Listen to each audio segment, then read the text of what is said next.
કે તમારું નામ? હનીફભાઈ કાળુભાઈ મકવાણા.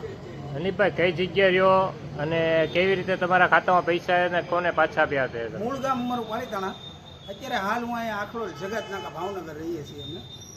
અને 28 તારીખે મારા ખાતામાં મારે પૈસા મારા શાળાને આપવાના હતા, તો મેં મારું ખાતું ચેક કર્યું. મારા ખાતામાં 8,000 રૂપિયા પડ્યા હતા. મેં ચેક કરીને એને આપવા માટે જોયું તો અંદર પૈસા મોટી રકમ હતી કે 1,78,000 રૂપિયા. તો મેં જોયું કે આટલી બધી રકમ ક્યાંથી આવી. પછી મેં ચેક કર્યું તો કોકના 1,70,000 રૂપિયા મારા ખાતામાં આવી ગયેલા.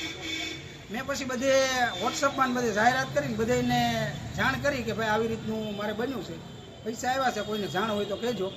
તો આજે 4-5 દિવસ પહેલાં એ જે વ્યક્તિના હતા એમનો મારી ઉપર ફોન આવ્યો અને મને કીધું તો એ પોતે મહુવાના હતા ને ખેડૂત હતા.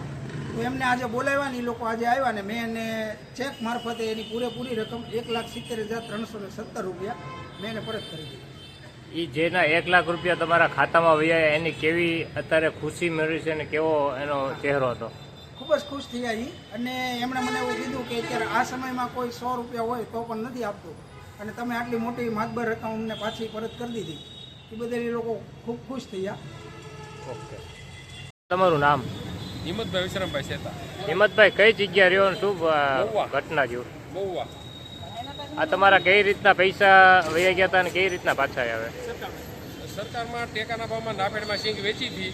એમાં કંઈક કોઈ પણ કારણો ક્ષતિ પ્રમાણે હનીફભાઈ કાળુભાઈ મકવાણાના ખાતામાં મુસ્લિમના ખાતામાં વ્યા ગયા હતા. એને અમને પરત આપી દીધો છે અને પૈસા પાછા આપી દીધા. કેટલા દિવસ પહેલા નાખ્યા હતા અને આજે કેટલા દિવસ તારીખે નાખ્યા હતા અને 29 ઓલા આજે 18 તારીખે આપી દીધા. અમને ચેક આપી દીધો છે.